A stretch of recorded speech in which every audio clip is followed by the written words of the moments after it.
that he hasn't won a directing award yet. He did win a writing Oscar. Okay. But yeah. Well, he's done better than me. I'm 10 times and I haven't won, and I'm not going to win tonight. No, well, let's talk about that. You've been nominated 10 times, which is unbelievable. Yeah. And I know you're saying you don't think you're going to win tonight. You're up against Lady Gaga, someone who you love and respect. Yeah, I was here when I did Till It Happens to You a few years back. You know, she's, you know, that was an amazing. That's when the one time I kind of thought I was really going to win, that we were going to win, and it didn't. And you didn't. Yeah. But tonight I'm kind of relaxed because, you know, it's okay. I got nominated. You know, they picked 5 songs for the Oscars. Like the Grammys have 20 categories of songs. You know, R&B song, country song, song from a movie, best rap song, best whatever song. The Oscars have 1. They have 5 songs. And I'm consistently in there, you know, thank God. And I'm grateful for it. I'm grateful for the respect of my peers. Absolutely. And I know that there's French fries in your future, no matter what, win or lose, right? Is how you do it? I think I might have to go out for French fries. Yeah. Well, we wish you the best of luck. You're a true talent. So congratulations on all your nominations. Congratulate her, too. Congratulations, Ruth Bader Ginsburg. And I think the movie's going to win. I think their documentary, I'm hoping that has a real good chance. I'm really hoping they do. Awesome. Well, enjoy tonight. Thank you so much for stopping by to talk to us. Have a wonderful night. She really is an incredible talent. I mean, could you imagine being nominated 10 times? And she's collaborated with Lady Gaga, of course, in the past. So she is really in her corner tonight, should Lady Gaga win. And she really is the favorite for Best Original Song, of course, for Shallow in A Star Is Born. So we want to continue on this sound editing topic here. We want to go back to Romina at the Lowe's Hotel watch party. And Romina, it is incredible how important sound editing is to these movies. It really makes them come to life, especially in a movie like Bohemian Rhapsody. It is. So sound and music can make or break a movie. I mean, it can transport you to space like it did with Ryan Gosling in First Man. It can make you scared to eat your popcorn in a theater like A Quiet Place did, or it can make you believe that Rami Malek is Freddie Mercury. I got to talk to some of the sound editing nominees about the iconic scenes in some of this year's movies. Damien wanted to put the audience in the seat of the cockpit, and so he wanted these mission scenes to sound dangerous and claustrophobic. And in the cockpit scenes, we're with the astronauts. We only know what they know. We can only see what they see. So we need the sound to help tell more of the story, to help carry more of the narrative forward. It's nothing, Gina. It's us. The animal sounds just gives it this feeling that it's coming alive and being furious and, you know, intense. So what animals did you guys use? For this one part, it's a series of like elephant roars. Okay. So here it is.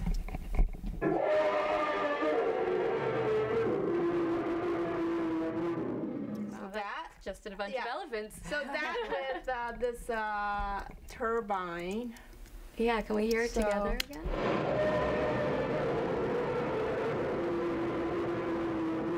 He wants for the sound to kind of surprise and overwhelm the audience with this massive sensory overload, and then suddenly like you're on the moon and it's like silent, and in a sense because he wanted space to have this like lonely, chilling feeling.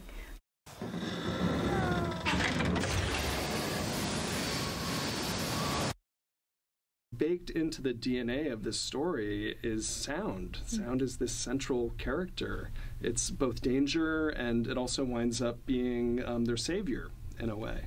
So here we're basically experiencing the world as normal hearing people, you know, experience the world. And then here we cut into Regan's her sonic point of view, what John came to call her sonic envelope. And we loved here having her not hear anything while visually we see the creature. Yeah. There's something haunting about that. We brainstormed like, okay, what real creatures in the world are blind but use sound to navigate the world? And the first thing that we thought of were like bats, but they just felt a little too familiar, and we wanted something a little more alien. So we started looking for other sounds that had that clicking pattern that reminds us of echolocation. And we stumbled upon this prop in the shop, which is a stun gun. This is 1.5 million volts of electricity. Okay. So that's why we did not use an intern for recording this sound. We used grapes instead. Now let's take that down, slow it down 75%.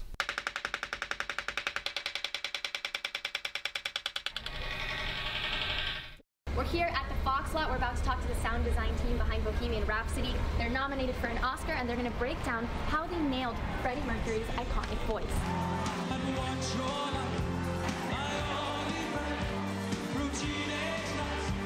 For Live Aid, we used Freddie's vocal, but we did also, I went through and I did find little bits and pieces of Rami's breath and lip smack and inhales and blows on the mic. We got a whole library of things from Rami that I could weave into Freddie's vocal to make it really feel like Rami is singing with Freddie's voice. So, because it was just so important that you never questioned that. The first thing we shot was Live Aid. That was the start of the shoot. Oh, wow. So that was quite intimidating for everyone. And I always remember thinking, well, I mean, if we feel like this, how does Rami feel right now? He's going to go out on stage and become Freddie. All we hear is Freddie. So this is We Are the Champions in Live Aid, and I'll play you just the crowd and everything that we added.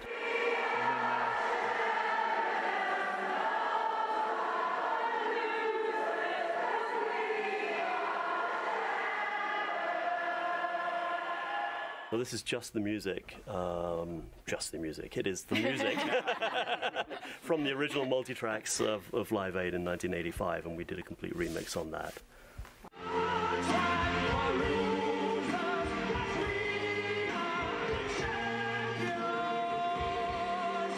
One of the layers of the sound, the Live Aid crowd sound, is that Fox had this amazing campaign, and they asked people to download an app to a smartphone and to sing along with Bohemian Rhapsody. We got a call saying, could we send you all these recordings and could you try and put them in the movie? And so we said, well, how many do you think there might be? They said, well, tens of thousands, maybe 100,000. My trigger now is dead, mama.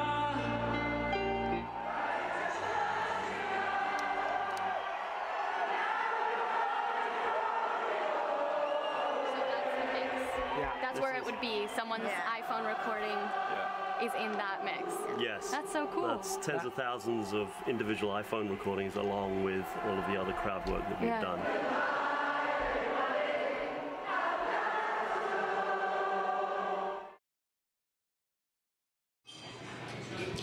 I wish I would have known about that Bohemian Rhapsody campaign, because I definitely would have submitted my tone-deaf version. And Queen is performing tonight at the Oscars, and they just tweeted about it. Check it out. Saying, what's all this then? Kana? Wow, Romina, I have to tell you, when I was watching that movie, you know, I always knew that I loved some Queen songs. I mean, I've had Under Pressure on my phone for the last 10 years, but I forgot how much I actually really, really loved Queen, and I think that was an experience that a lot of people had. And as we know, Rami Malek's performance was second to none. And it's interesting because in the category of Best Actor this year, when you look back over the years, 6 of the last 8 Oscar winners have actually come from biopics. So Rami Malek's depiction of Freddie Mercury looks like he has the lock here on the Oscars this year, unless there's a big upset. So let's take a look at those nominees. Everyone is looking at Rami Malek to win the Oscar for his role as Freddie Mercury in Bohemian Rhapsody. The 37-year-old already winning the Golden Globe and BAFTA. This is his first Academy Award nomination. Christian Bale, who transformed himself into Vice President Dick Cheney in Vice, could win his second Oscar. George, I'm the CEO. And Willem Dafoe's performance described as spellbinding when portraying Vincent van Gogh in a lesser-known movie, At Eternity's Gate. Everything outside and inside of me. Oh, it's prestigious, this kind of recognition. It also lifts you out of the pack a little bit. It helps the film get seen, and I think if the people see the film, it'll be a new aspect of my performing that they maybe aren't familiar with. Viggo Mortensen's role as Frank Vallelonga, the driver for classical pianist Don Shirley in the highly acclaimed Green Book, has people buzzing. Chicken nuggets and the collard greens. And Bradley Cooper flexing his acting, vocal, and directing muscles as the only non-fictional character Jackson Maine in A Star is Born. Baby, it's time to let the old ways die. His co-star Sam Elliott, the surprise nominee for Best Actor in a Supporting Role. His first nomination after more than 50 years in the business. But insiders believe Mahershala Ali is the clear winner in this category. He has already won the Golden Globe, SAG Award, and BAFTA for his role in Green Book. Adam Driver getting his first Oscars nod in Black Klansman.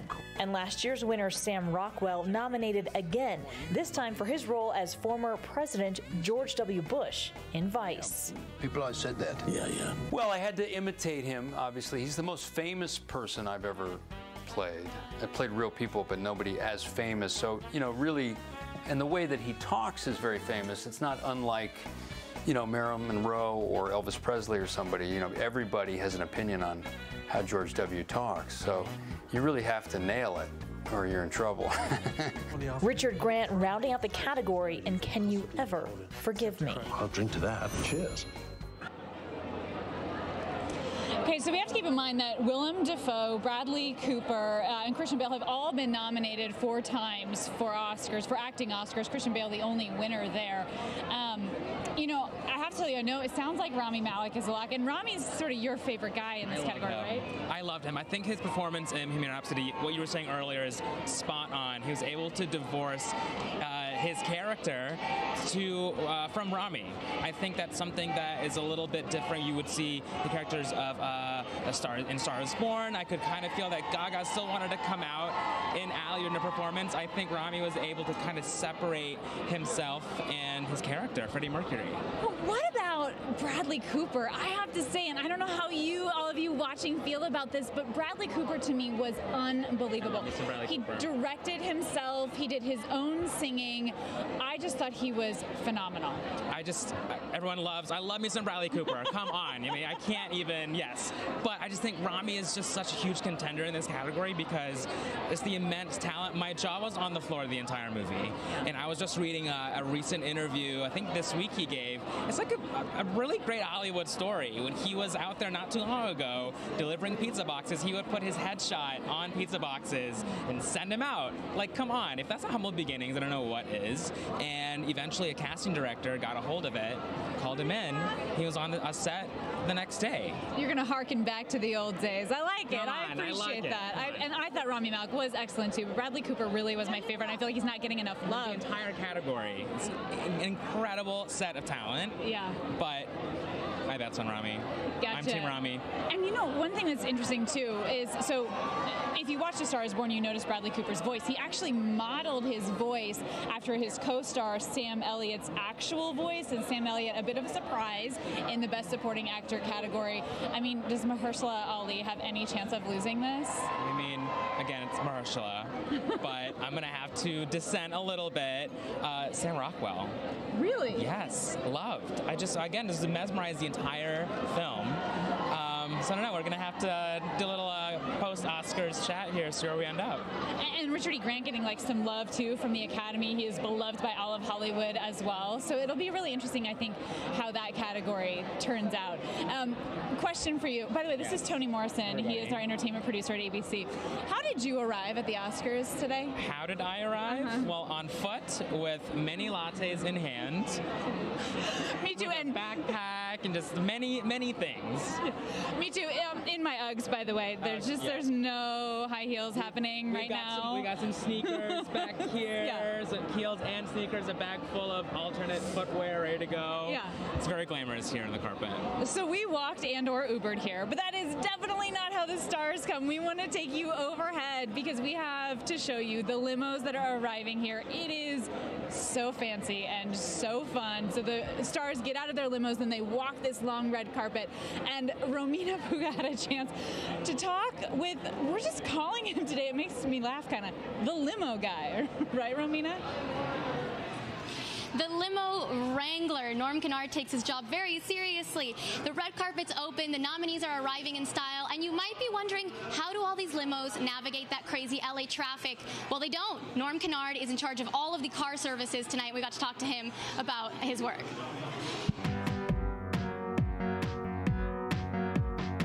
Do you coordinate who gets there first? Because the red carpet's all about who's like the last person to arrive.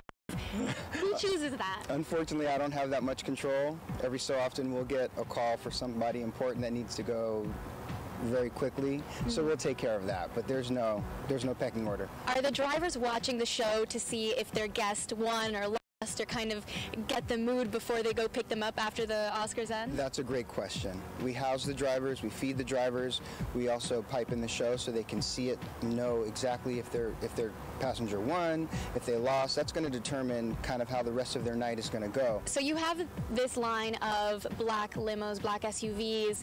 What's the weirdest request you've gotten from someone?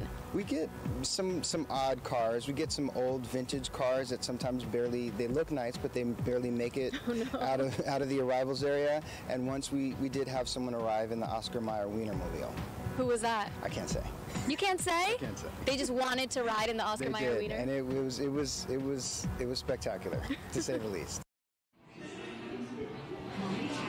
We've done some digging on who rode that Oscar Mayer Wienermobile, and there is nothing online. It is killing me. Kana, what's your guess? Who do you think rode the Oscar Mayer Wienermobile? Is it going to be some of the presenters like Dana Carvey, maybe? I'm feeling like this whole Wayne's World thing coming out of nowhere. Oh, that's good too. That's good too. That'll be fun to see. I like that. Romina, thank you so much.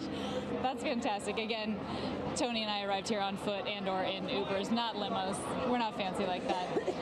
I want to talk now about a really cool category this year. It's Best Documentary Short. And it's so fantastic this year because there is a film, it's called Period, End of Sentence.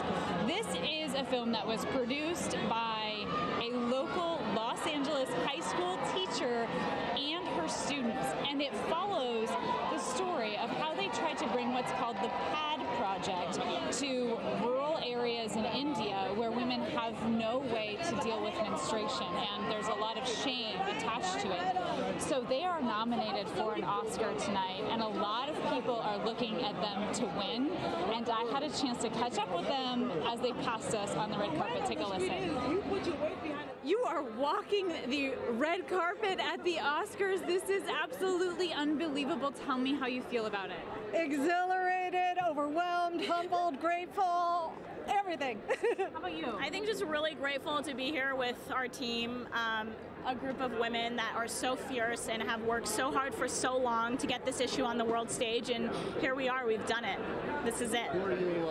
And for you, it is a long trip and it was not an easy one. I know this is the first time that she's left a village in India, and here she is in Hollywood on the biggest stage on the planet right now.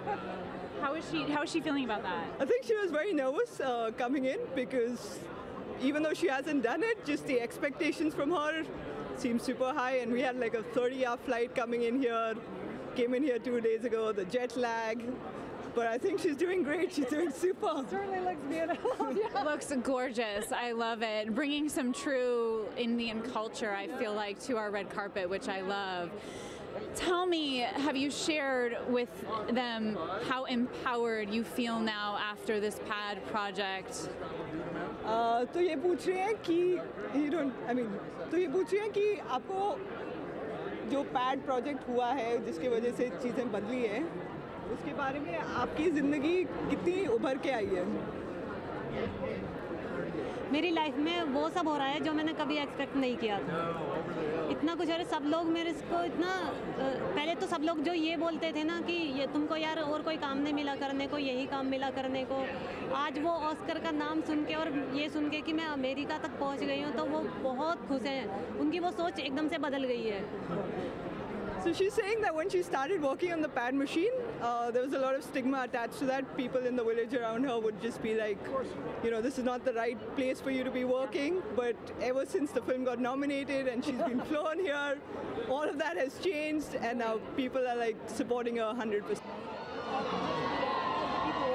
Isn't that incredible? It's an unbelievable project, and could you imagine, it is her first trip out of her rural village in India, and she's here. She's in Hollywood. She's on the red carpet, perhaps going to take the stage and win an Oscar tonight. It is really a compelling story, and one that is far from over as far as the PAD project is concerned.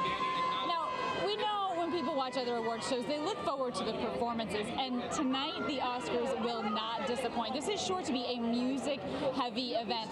You may have heard by now that Queen is set to open the show with We Will Rock You. Adam Lambert has been performing as their frontman for many years, filling in for the late Freddie Mercury. So we want to take a look back, though, at some of the best original song nominations for this year, because some of them have become just, you know, standard on your playlist now, I feel like. I mean, who doesn't have Shallow on their playlist? Let's take a look.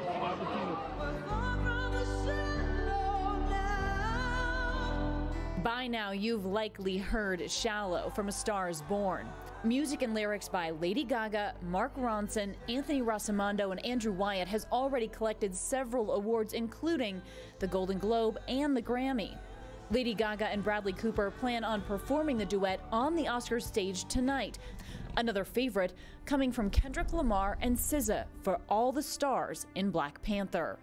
Mark Shyamalan could collect an EGOT before the night is over if he wins the Oscar for The Place Where Lost Things Go from Mary Poppins Returns, which he wrote with Scott Whitman. Jennifer Hudson will be on stage to sing I'll Fight, the powerful ballad from RGB, written by Diane Warren in her 10th nomination. You know, she speaks so softly, but what she says is so powerful. And I wanted to write a song that captured that. First-time nominees Gillian Welch and David Rawlings hoping to draw a win for When a Cowboy Trades His Spurs for Wings from the Ballad of Buster Scruggs. When a cowboy trades his spurs for wings.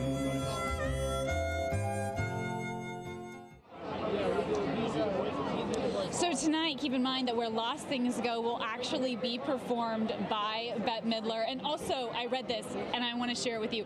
Bohemian Rhapsody has now become the most streamed song of the 20th century, in part, of course, because of the success of Bohemian Rhapsody. But again, Shallow seems to be the favorite, not just mine, not just yours. How about Kermit the Frog? He loves it too. I wanted to show you guys a tweet from Kermit the Frog. Here we go. He says, I must be off the deep end posing for this poster with someone as shallow as Miss Piggy, no offense. Don't worry, I'm a frog, so I'll swim through. Good luck at the Oscars. Lady Gaga. Hey, whenever we can get Kermit the Frog in the show, I love it. I have to be honest with you, my first trip down Hollywood Boulevard, I actually took a picture by his star. That was the star that I chose to take a picture next to. What does that say about me? I don't know. Another interesting category, of course, is costume design. And so Sandy Powell, this woman in costume design, has 14 career nominations. That is more than any living human being, which is unbelievable. And she's actually competing against herself tonight, which is hard to imagine, for her costume design in Mary Poppins and The Favorite. And Romina had a chance to really get in with a costume designer and show us what it's all about. We're here at a costume design exhibition at the Fashion Institute of Design and Merchandising in Los Angeles. There are over 100 costumes on display here from over 25 films of the last year, including the 5 nominated for Best Costume Design. Behind me are the costumes from Mary Queen of Scots. Alexandra Byrne designed these gowns. This is the one that Saoirse Ronan wore as Mary Stuart, the dress that Margot Robbie wore as Queen Elizabeth I. And I want to take you from the 16th century to another period piece in the 18th century. The Favorite. Sandy Powell designed these unique costumes that Emma Stone, Olivia Colman, and Rachel Weisz wore. Sandy is actually nominated for 2 movies this year. She also did the costumes for Mary Poppins Returns, and there are 5 costumes on display here, 3 of Emily Blunt's, 2 of Lin-Manuel Miranda's, and these 2 are from the storybook scene. They are hand-painted. Sing for us, Mary Poppins. Do sing for us. No, I couldn't possibly. And over here, a totally different genre, a Western, The Ballad of Buster Scruggs. Mary Zofres designed these costumes for the Coen brothers. She's done so many of their films. And I want to take you also to meet Ruth Carter, who designed the costumes of Black Panther. She's going to tell us how she brought together traditional African tribes with that futuristic, most technologically advanced nation in the world, Wakanda. I read that you guys had a Wakandan Bible to outline each of the tribes. Who wrote that? How did you guys rely on that for the costumes? Well, when you're creating a world, everybody has to be on the same page.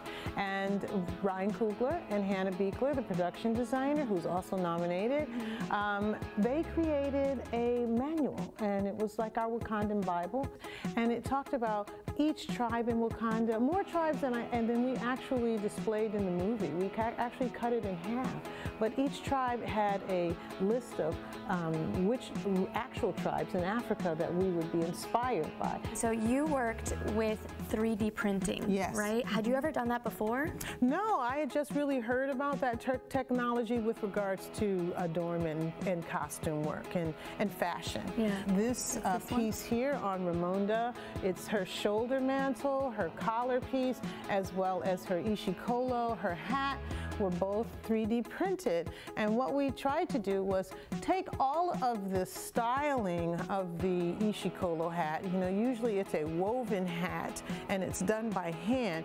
So we really wanted to keep the integrity of the hat.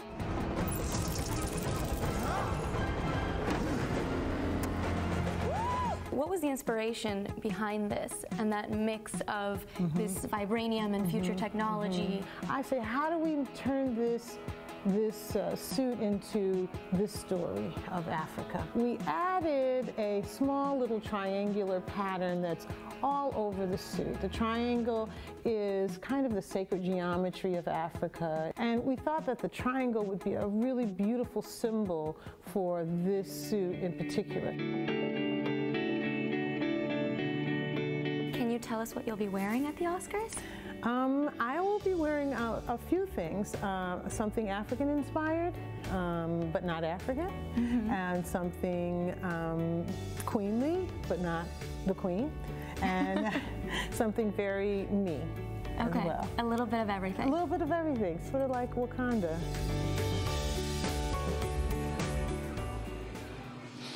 So excited to see what Ruth Carter ends up wearing tonight. Black Panther is being nominated for 6 films tonight, and I want to show you the Black Panther cocktail. This is Theo Nelder. He's a manager here at Lowe's, and the Black Panther cocktail has some interesting inspiration. Can you tell me why you guys created it like this? Absolutely. So it was actually inspired from the heart-shaped herb, and that's actually the name of the cocktail. And that was the flower in the movie that gave Black Panther his actual powers. So as you can see, the cocktail has an edible hibiscus flower. We used a little bit of butterfly pea flower to actually turn it purple. And it kind of looks exactly like the actual heart-shaped herb that was in the movie. And it tastes just as good as it looks. Now, Theo, I have to ask you, who do you think is going to win Best Picture? What a great question. I'm rooting for Black Panther. Bohemian Rhapsody was also one of my absolute favorites, so hopefully one of those two. It's anyone's game this year, right? Who knows, but good luck to all of the nominees this year. Thank you so much, Theo. Kana, how's it going on the red carpet? Your Best Actress talk, because he's got to go. Hey, you guys. Romina, I have a quick question. Since obviously I'm huge pregnant, if they make it a mocktail, does it have the same power? I need to know. I was going to run one to you after this. I'm going to have them do the Black Panther, but as a mocktail for you. Or whichever one wins, that's what I'll have them do the mocktail for. Okay, all right, she's gonna hold him to it. Romina, thank you so much, that's so fun. So everybody, I wanna introduce you to Mike Muse. He is our industry insider, our expert here. Yes. We're going to talk about Best Actress, and we're gonna show you the nominees here in a second. But my favorite part about this category for Best Actress is that nobody has won an Oscar in it. I know. That's what makes it so exciting. And I'm excited for this category. I know there's lots of buzz and lots of talk for Lady Gaga, but I actually love Glenn Close. The role that she portrayed in The Wife was absolutely amazing. She was able to take us through the pacings very steadily, and you saw there was some friction happening between her and her husband, and we didn't know why, but then in the end it came to light. And it showed just the raw emotions of what sometimes the supporting partner has to do to suppress themselves to elevate their partner in times when it really isn't fair. And so her ability to portray that was absolutely amazing. And one more thing I have have to add is Melissa McCarthy. I feel like we have not talked about her enough this award season. She literally lost herself in that movie, and I think that her role is fantastic. And I believe that the credit should go, if you're able to lose oneself in the role, you should recognize that. I saw no Without comedy. a prosthetic, by the way. Without a prosthetic, I completely removed the fact that she's a comedian. I was like, wow, you're a dramatized actor. Fantastic. A busy couple days for Melissa McCarthy, who just also won a Razzie. So that, she could be making history there should she win a Razzie and an Oscar in like 24 hours. Talk about doubling it up. Yeah. So we want to run through so you can see everybody's, so you can see all the nominations. Let's take a look at them. First-time nominations for Best Actress in a Leading Role handed down to Yalitza Aparicio. The breakout star of Roma, who was planning on becoming a preschool teacher, could become the first Indigenous woman to ever win the coveted award and only the second Mexican actress to do so in her first acting gig ever. I don't sing my own songs. Lady Gaga, also a first-time nominee for her role in A Star is Born. She's also nominated for Best Original Song Shallow, which she co-wrote for the movie. I've actually carried my books here. And you are? Lee Israel. And Melissa McCarthy garnering her first nomination in this category in Can You Ever Forgive Me? Look at me! How dare you! Close your eyes! Olivia Colman also gets her first nomination for her portrayal of Queen Anne in The Favorite. She's already taken home the 2019 BAFTA, but the real favorite seems to be Glenn Close in The Wife. I had some potential. At 71 years old, the actress has never won an Oscar, though she's been nominated 7 times. And leading the pack for Best Actress in a Supporting Role is Regina King, who already won the Golden Globe in If Beale Street Could Talk. Her biggest competition could be from Amy Adams, who collects her 6th Academy Award nomination for her role as Lynn Chaney in Vice. And a surprise nomination for Aparicio's co-star in Roma, Marina Tavira. And Emma Stone, whose shelf already holds an Oscar for Best Actress in a Leading Role, nominated along co-star Rachel Weisz, also a previous Oscar winner, for their roles in The Favorite.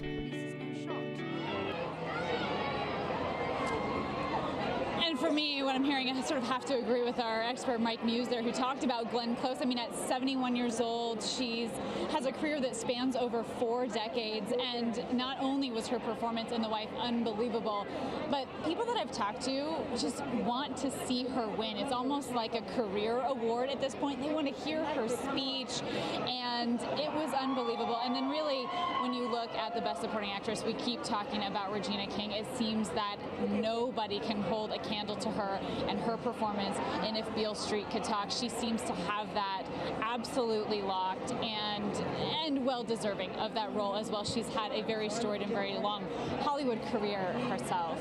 And when we talk about these women, we talk about their performances and how talented they are. We also talk about how gorgeous they are and what they're wearing and their gowns and their jewelry. You can never overlook the jewelry. And so I had a really cool opportunity to spend some time on Rodeo Drive with Martin Katz. I know, it was a really tough assignment. Just bear with me through this one.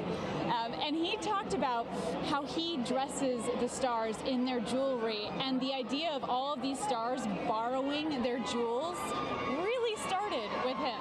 Take a look. With celebrities preparing to dazzle in diamonds on the red carpet, this morning we're taking you behind the bling. Meet Martin Katz, the jewelry genius for nearly 3 decades.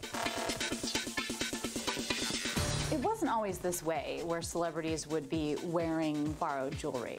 You really started that trend with none other than Sharon Stone. I get a call to Martin, fantastic news. Sharon loved the necklace and earrings she showed her and wants to borrow them for her premiere of Basic Instinct.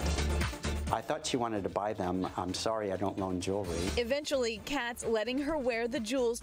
Katz had changed the game forever. One of my most iconic looks, I think, was on Nicole Kidman in that green Galliano gown. With the earrings? With the Indian mogul earrings. Katz sharing a few moments when the baubles almost didn't make it back to him. Minnie Driver had a ruby bracelet caught on her dress. The beads went flying, and she and James Cameron are on their hands and knees in the auditorium picking up the ruby beads, but we got them all back. Stars could be wearing up to $20 million worth of jewels at a time. This $5,000 necklace can be worn 3 different ways. You can connect it and make it a diamond chain. What makes it more fun, if you can, is just to do a little bit of the looping. Oh my gosh, it's just like tying a diamond in a knot. This also breaks down so you can wear them as classic chokers. And then you can run another row. See? Wow. It's amazing how practical you can make a $150,000 bracelet seem, you know? That's the idea. Made fun of me for telling him how practical he could make all that jewelry. Like, I want to introduce everybody to Derek Yanohiro. He was my producer on this story, and this was really, really fun. Well, look at you. Look, we want to see some jewelry. Hold on. Show them off. Is Melissa McCarthy coming down the red carpet right now? Someone just said she's coming down. Oh, okay. We have a side shot of Melissa McCarthy. Not to totally derail the jewelry conversation, but how fantastic is her night tonight as she is nominated after having just won the Razzie Award. A lot of people would love to see Melissa McCarthy win tonight. They're upset that her movie was not nominated for Best Picture as well. So Melissa McCarthy rocking the pantsuit. Good for her. We love to see that. And where is he? Willem Dafoe's right there. He is. It's so fantastic to see these stars, and you see the fans just go crazy when the stars walk by. Oh, Willem Dafoe, come talk to. Do you want to come talk to ABC? Oh, we just. We'll grab Willem Dafoe here in a second. So let's talk about the jewelry. So when we left Martin Katz, I was so nervous about the jewelry that I was taking home. So if you look, so these are the earrings. I've been getting so many compliments on the earrings, actually. Almost $700,000 worth of jewels on you. Yeah, which is no pressure. That counts with the ring that you see here. This diamond is 150 years old, and for some reason he let me take it out of the store. Well, we're going to guard you all night long. And then, of course, no one let her out of our sight. I can't go anywhere. And then, of course, you see the bracelet here. It's fantastic. One of my favorite stories, though, that he shared, we talked about Minnie Driver, but he also said that he loaned a necklace to Courtney Love and that she couldn't get it off, and so she had to sleep in it. And he went the next day to take it off. What a strange job. He has so many great stories. I mean, he's the guy that started the trend of borrowing jewelry for the red carpet. I mean, you have great stories about it. And it almost a trend that didn't go. I mean, I joked with him that he was like the first man to ever turn down Sharon Stone, and probably the last. Did not want to let her borrow his jewels. And he finally gave in, and look what happened. It is an absolute trend. And he's one of the only jewelers that these days doesn't, he allows people to borrow their jewels. Most actors are getting paid now, so it's very interesting to see how he handles that. Oh, Willem Dafoe's come here. Hi! How are you? How are you? Very Congratulations on your nomination. Great, thank you. Wow, how are you feeling? Good. You know, it's energetic here. It's crazy. You run into friends. There's expectations. You want to have some surprises. Your depiction of Vincent van Gogh has been so complimented. Words that I usually do not hear. That must be honoring for you in itself. I'm very happy that people love the movie, and that's good because I love the movie too. It was a great experience, and I think it's a very rare movie that kind of slips all the trappings of a traditional biopic and really addresses a historical figure in a way that doesn't just try to account for them, but kind of puts you into a place of imagination and wonder about who they may have been. It doesn't flat out say who they are. Absolutely. For you, what was the most interesting part of your research? I think learning to paint. Yeah. And also his letters are so beautiful and inspirational, and filming in the places that he was.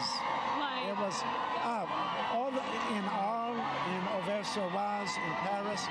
We were filming in places, in landscapes that were recognizable in his paintings, and that's like touching something that you're communing with him. it's easier to imagine the things he was experiencing because you're in that same space. Absolutely. What would you say then was your biggest challenge here? My biggest challenge was, I think, to keep it clean and not get ahead of myself and have an experience that was really like a person's life, where you're not, you're losing yourself in what you're doing. And Van Gogh talked about that a lot. He didn't think when he was painting. It was an intuitive thing. It was a place that he was in touch with a higher power. Through nature, he really felt like he was in the presence of God, you know?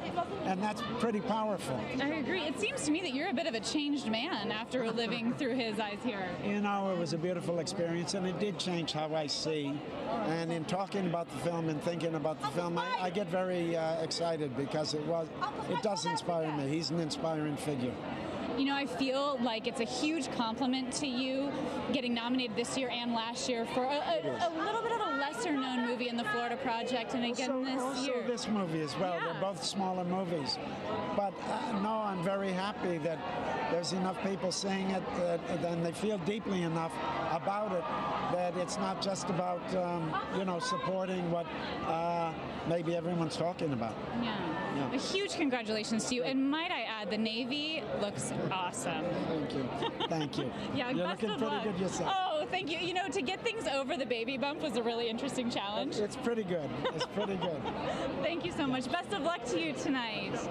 Oh, that's so fun. That's so interesting to hear from him, his perspective on playing Vincent van Gogh and how much that has changed him. Again, as we sort of talked about briefly, he has been nominated 2 years in a row for movies that are just a little bit lesser known, which speaks volumes to his performance in these movies. It's been incredible. Again, that's his 4th nomination. And so I just want you guys to know, as we're watching, we're seeing Spike Lee come down, so we're hoping we can try and talk with him here in a minute. Of course, he could make history tonight. But one of the things that makes these movies some of our favorites year after year is the visual effects department and how much they put into the movie after it's shot. So Romina Puga, again, can take us down that road. A lot of movies relied on visual effects this year. We caught up with Rob Brito, who worked on Solo, a Star Wars story about how CGI and actors work hand in hand.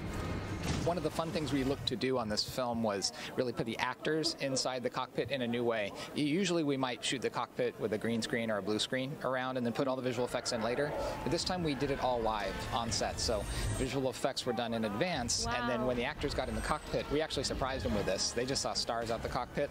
And the first time they hit the hyperspace levers, we put them into hyperspace. We shook the cockpit, and it actually kind of freaked them out. They were like, oh my gosh, this thing is real. We're really going into space. So it really enhanced the actors' performances.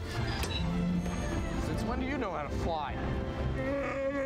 How much of an influence are the originals in these graphics? It's interesting when somebody like Dennis Muren, who worked on the first film, he comes and looks at it and he's like, well, do something new, create something new. Really? So we're trying to honor the past and use some of those legacy techniques, especially things that are practical and real on set, but also like break new ground, because that's what they were doing when they were making these films. You can't wipe them off. They're holograms. We're here at the Disney Animation Building. We're about to talk to the video effects team behind Avengers: Infinity War. They're nominated for an Oscar for the effects. We're going to find out what went into turning Josh Brolin into the evil Thanos. Insect. I think Thanos was something we were all, from the very beginning, we knew, if Thanos didn't work, then the movie wouldn't work. We took the character of Thanos and mixed in a little bit of Josh Brolin to Thanos. Imagine like a 3D morph, getting some of the proportions of Josh Brolin's eyes, things like that, which we knew would help sell the performance later.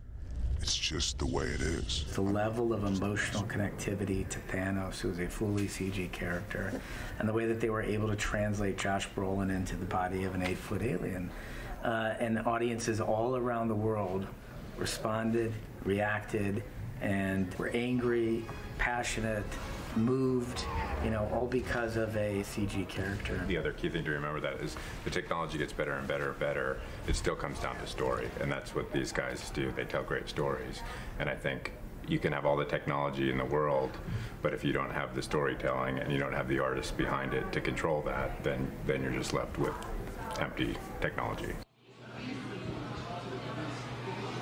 It's incredible how far we've come with visual effects. I mean, when you saw Infinity Wars, as I did, everyone was crying in the theaters at the end of the movie, and when you think about it, that's a completely computer-generated character making you feel those feelings. So we're in an exciting time for visual effects and movie making. Kana? Wow, that is really cool. Romina, thank you so much for sharing all of that with us. I want to point out that they just passed on the red carpet. Tina Fey and Amy Poehler, they're going to be presenting tonight. And from everything that I have read about the rehearsals, they are absolutely hysterical. They will not disappoint. I am really looking forward to seeing those two on the red carpet tonight. Also, after the Oscars, everybody goes to Wolfgang Puck and they go to the after party, and this year's theme is called Filmscape, and so they're really trying to stick with that theme, and they have some really cool things going on food-wise, but they also have their old staples. So I was able to talk with Wolfgang and some of his chefs as they pass down the red carpet. So we'll show you some of the things that those stars will be nibbling on at the Governor's Ball after the Academy Awards. Good to see you. Thank you. I've been eating your food, and so I've been getting a big belly. Good. That's the chicken pot pie. That's the chicken pot pie. Every time. Your most famous dish. It's my understanding this is ham, right? That's new this year. We brought the ham from Spain. We actually brought the ham and the ham cutter all from Spain. And we brought the Miyazaki beef from southern Japan, which is amazing. Truffles from Perigord for agnolotte with peas and black truffles. And naturally, everybody loves the potatoes with caviar. I mean, you finish, you win or you don't win, you have that with some champagne and you're happy. And it's glorious. Over 6,000 of these statues made, right? Chocolate with 24-karat gold. And then we have, look at the camel here with the dessert. This was my favorite, the champagne lollipop. Oh, you know it all already. And this is my favorite. This is the Black Forest cake in the shape of a cherry. So it has dark chocolate, white chocolate, and cherries inside. It's absolutely gorgeous, covered in gold. Gentlemen, thank you. Thank you so much. Thank you. Good to see you. Those desserts are to die for. Now, the Miyazaki Wagyu beef was actually at the Governor's Ball last year as well, so I had the opportunity to try it twice. It quite literally melts in your mouth. There is absolutely nothing like it. So to experience what some of those stars will get to experience at the Governor's Ball is really cool. Plus, all that food is paired with Piper Heidsieck wine and Piper Heidsieck champagne and Francis Ford Coppola wine. And that wine, the grapes actually come from his own property in Napa, which is really cool. And apparently, not shocking, the Chardonnay paired with the famous chicken pot pie is just to die for. So that's a pretty fun thing that everyone does before they head to the Vanity Fair party. And of course, the night ends, we keep talking about it, with Best Picture. And we have no idea who is going to win Best Picture. I'm bringing in our entertainment producer, Tony Morrison, yet again. Best Picture, it's interesting because I hear that it's wide open, and then I talk to other people and they're like, Roma has it. Why are we even talking about this? I don't know. Yeah, I mean, I don't think really, for the first time in a very long time, there really hasn't been such a wide, varied field for the nominees for Best Picture with no clear frontrunner. Anyone could really take this, but I think a win for Roma would really signal that it's not a popularity contest in Hollywood. It's not about who grossed the most money. It's not about who watched the film X amount of times. Maybe it's not about the most streams. It's really about what is a good film, and I think Roma embodies everything that is a good film. It is a period piece of a love letter to the women in Mexico that raised Alfonso Cuarón. I just think it has all the feels, has everything that really ticks off all those boxes for a Best Picture that really is deserving to win, and it is a history maker already. Take it home. Yeah, and Alfonso Cuarón, of course, could win for Best Director and Best Cinematographer, and that has never been done either. But the voting process is interesting and how that plays out, so you could see some surprises here. I'm hearing Green Book could be a surprise. Some are saying don't be shocked if Black Panther wins. I don't know. Again, it really could go to anyone. Yeah. And I think that is what's going to keep everyone watching to the end of the show tonight. Yeah. Romina, do you have a pick for what will win? I'm with Tony. I think Roma is going to take home the award this year. Was it your favorite movie, though? I loved The Favorite. I loved Bohemian Rhapsody. But it might be, actually, yes. It is. It was so beautifully done. The cinematography, everything. All right, so these two are on Roma. I'm undecided. Thank you so much, Tony. Thank you guys. You're the best. We're just getting started down here, man. No kidding. I want to give you one last look here at the red carpet. Things are getting really crazy. The Academy Awards, the 91st show here is just a few hours away. This is a night, no matter what, you will see history made tonight. So please, everybody, enjoy the show. Thank you for spending this time with us. We absolutely loved it. The 91st Academy Awards are about to get underway.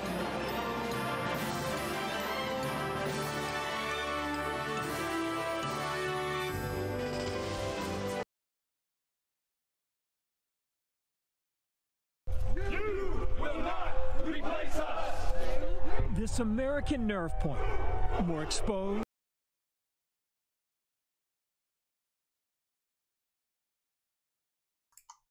So did you find out what I have said till now? Because I have been playing it from afternoon, that what I am saying, if you read it, I am going to have a good goodie bag. And the vouchers of the upcoming film where I will be helping you with sharing my PVR vouchers so that you can watch the film at a lower cost, or you can enjoy the popcorn or the Pepsi. But now you have to tell me what I have said. If you guessed it or wrote it or read my lips right, you'll get those vouchers. So right now, it's very soon we are going to start Academy. Let's see what's happening down there. So they are very soon going to come up with the Academy Awards. Till now, whatever who has hold their bladders, or they want to go for the break, or they want to get some popcorns, like me, they can take the break. We'll be back in the new streaming live where we'll be talking about who is going to lift the award in their specific categories, as Black Panther has been nominated for 6, being the first superhero film which is being nominated as a Best Picture category. Apart from that, Spike Lee, who has worked lot hard work to get into this, and after specific time he managed to do that. If he wins today, he will be the first African American to win that award. Apart from that, we will see which film is going to pick in the best foreign language category and adapted screenplay and original music and animations. A lot of things is going to come up. Keep watching me. This is your friend PSY Sai. Till then, goodbye.